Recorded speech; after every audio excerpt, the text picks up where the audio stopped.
Hello everyone, I am रचना। आज मैं आपको क्लास 9th की सिंचन किताब का पार्ट 3 समझाने जा रही हूँ। उसका पार्ट 1 मैंने आपको बता दिया था, ये पार्ट 2 है। इसका पार्ट 1 आपको इस वीडियो के डिस्क्रिप्शन बॉक्स में मिल जाएगा। काफिला दिन में 11 बजे के आसपास चलना शुरू हुआ। मैं अपनी शूटिंग के काम में इतना व्यस्त था कि उस समय तक डर के लिए कोई गुंजाइश ही नहीं थी। जब तक मुझे सुरक्षा प्रदान कर रहे सीआरपीएफ कर्मी ने साथ की निचली पहाड़ियों पर इरादत रखे 2 पत्थरों की तरफ मेरा ध्यान आकर्षित नहीं किया। 2 दिन पहले हमारा एक जवान यहाँ विद्रोही द्वारा मार डाला गया था। अब इसमें लेखक कह रहा है कि मेरा यहाँ पर जो जवान था एक, वो यहाँ विद्रोही द्वारा मार डाला गया था। उसने कहा था कि मेरी रीढ़ में एक झुरझुरी सी दौड़ गई। मनु तक की अपनी शेष यात्रा में मैं यह ख्याल अपने दिल से नहीं निकाल पाया कि हम घेरे हुए सुंदर और अन्यथा शांतिपूर्ण प्रतीत होने वाले जंगलों में से किसी जगह बंदूक ले विद्रोही भी छुपे छिपे हो सकते हैं। अब इसमें कवि कह रहा है, लेखक कह रहा है इसमें कि मैं अपने दिमाग से ये ख्याल बिल्कुल नहीं निकाल पा रहा हूँ कि इतना सुंदर और शांतिपूर्वक जगह में, जंगल में कैसे ये कोई भी यहाँ पर बंदूकें लेकर कोई विद्रोही छिप सकता है। कि मतलब इतना शांत इलाका है तो इसमें कैसे ये विद्रोही आ सकते हैं। त्रिपुरा की प्रमुख नदियों में से एक मनु नदी के किनारे स्थित मनु एक छोटा कस्बा है। त्रिपुरा शहर में एक मनु नदी के किनारे एक मनु छोटा सा कस्बा है, एरिया है एक छोटा सा। तो जिस वक्त हम मनु नदी के पार जाने वाले पुल पर पहुंचे, सूर्य मनु के जल में अपना सोना उड़ेल रहा था।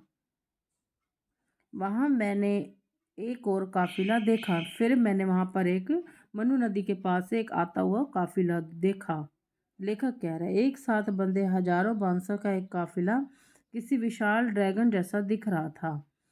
एक विशाल ड्रैगन जैसे काफिला इतना बड़ा था, एक विशाल ड्रैगन जैसा जो देखने में लग रहा था और नदी पर बहा चला आ रहा था। डूबते सूरज की सुनहरी रोशनी उसे सुलगा रही थी और हमारे काफिले को सुरक्षा दे रही सीआरपीएफ की एक समूची कंपनी के उलट इसकी सुरक्षा का काम सिर्फ 4 व्यक्ति संभाले हुए थे। इतने बड़े काफिला को लेकर कह रहे हैं, इतने बड़े काफिला को सिर्फ सीआरपीएफ की एक कंपनी के सिर्फ 4 व्यक्ति ही उसको संभाल के आ रहे थे। सिर्फ 4 लोगों ने संभाला हुआ था इतने बड़े काफिला को।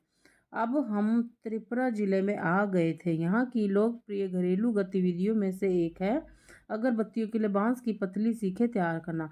अब वहाँ पर जो है वो जो काफिला आ रहा है उसमें वो अगरबत्ती जो होती है उसकी बांस की पतली पतली सीखों से तैयार होती है अगरबत्ती, तो वो वाला काम जो है वो करते हैं। अगरबत्तियाँ बनाने के लिए इन्हें कर्नाटक और गुजरात भेजा जाता है। अगरबत्तियाँ भी बनाकर कर्नाटक और गुजरात में भेजी जाती है।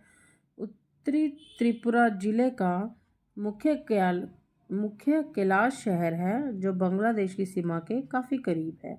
मैंने यहाँ एक जिला अधिकारी से मुलाकात की जो केरल से आए एक नौजवान निकले। तो लेखक क्या कह रहा है, मैंने यहाँ पर एक त्रिपुरा में ही एक जिला अधिकारी से मुलाकात की जो केरला से आए थे, जो एक यंग थे। वे तेज तरार, मिलनसार और उत्साहित थे, बहुत अट्रैक्टिव थे, मिलनसार थे। तो चाय के दौरान उन्होंने मुझे बताया कि एक मिनट बच्चों, उन्होंने बताया कि ये पेन क्यों नहीं चल रहा मेरा।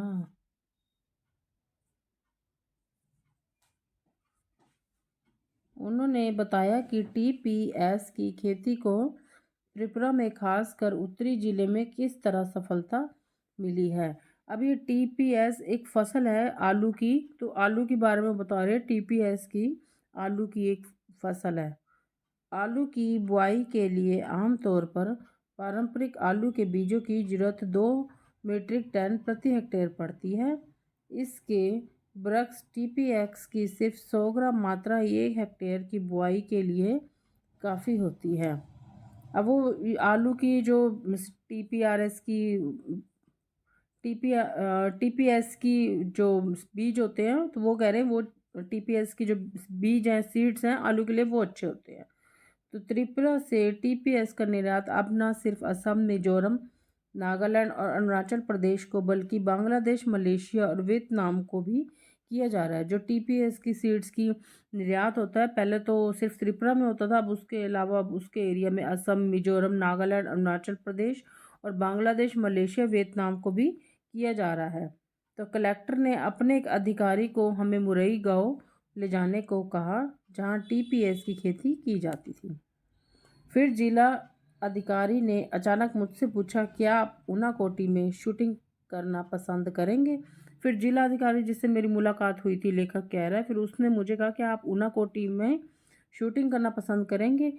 और यह नाम मुझे कुछ जाना पहचाना सा लगा, लेकिन इसके बारे में मुझे कोई जानकारी नहीं थी। नाम ऊनाकोटी तो सुना हुआ था लेखक ने, बट वो कह रहे हैं मुझे इसके बारे में कोई जानकारी नहीं थी, सिर्फ उसने जिला अधिकारी से सुना था।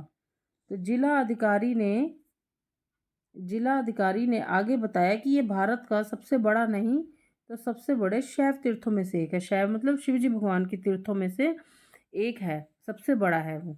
संसार के इस हिस्से में जहाँ युगों से स्थानीय आदिवासी धर्म ही फलते फूलते रहे हैं, एक शैव तीर्थ।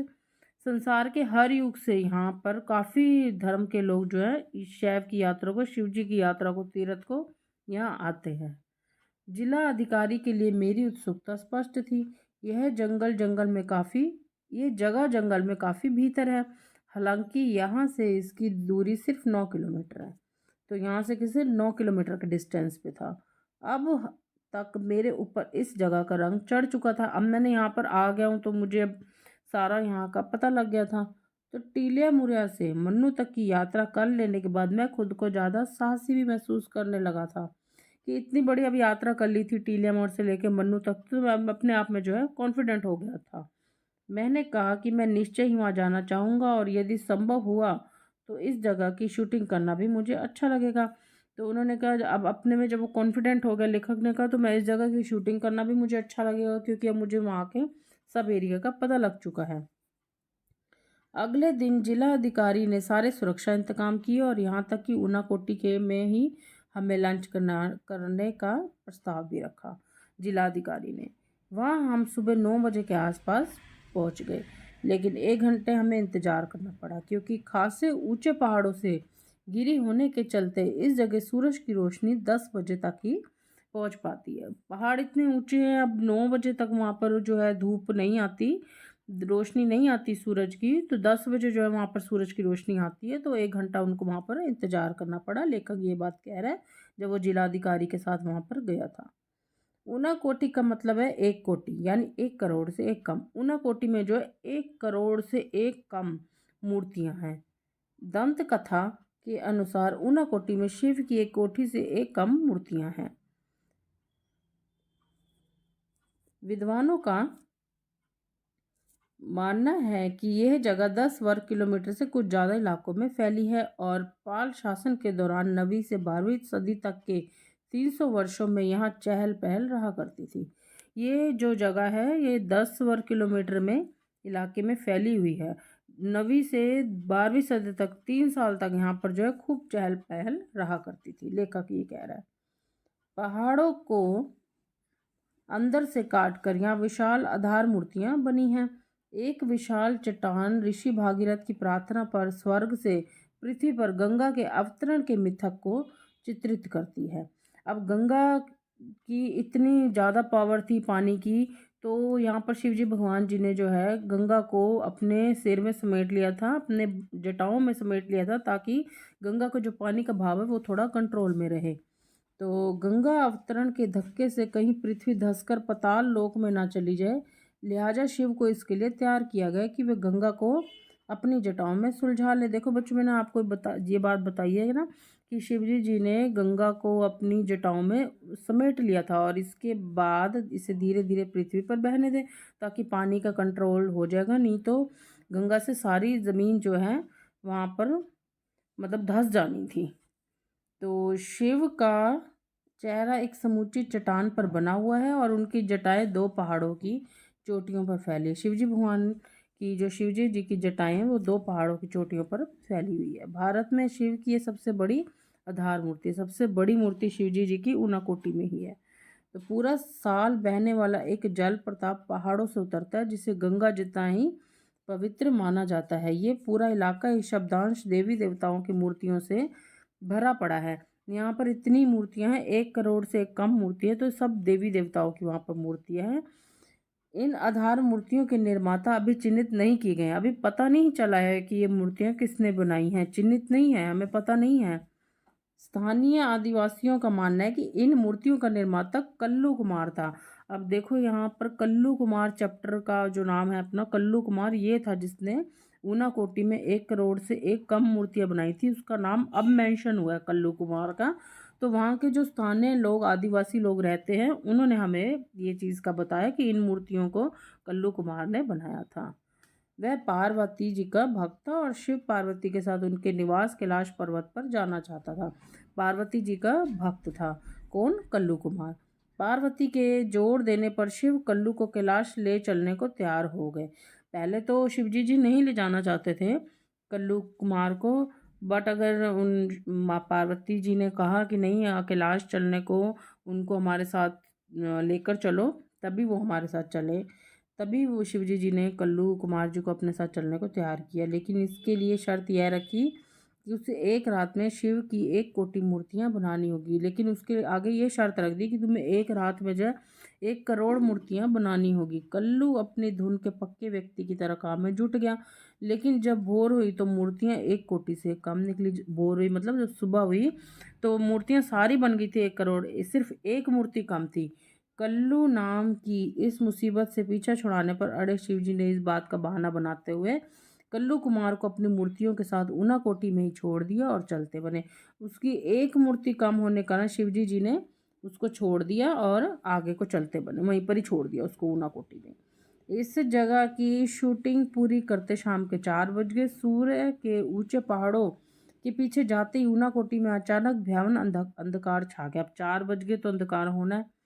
मिनटों में जाने कहाँ से बादल भी आ गए। जब तक हम उपकरण समेटे बादलों की सेना गर्जन तर्जन के साथ कहर बरपाने लगे। अब बादल आ गए, वहाँ गर्जन तर्जन हो गई, शिव का तांडव भी शुरू हो गया, जो कुछ वैसा ही था जैसे मैंने 3 साल बाद जाड़े की एक सुबह दिल्ली में देखा था। अब जब दिल्ली में उसने बैठे हुए ये देखा था बादल गरज रहे हैं, बादलों की गर्जन तर्जन हो रही है, तभी उसे वहाँ पर अब लेखक को बैठे हुए इस गर्जन तर्जन से ये याद आया था अपना सारा त्रिपुरा का जितना भी उसकी जर्नी थी वो सारी उसको वहाँ बैठे याद आ गई थी।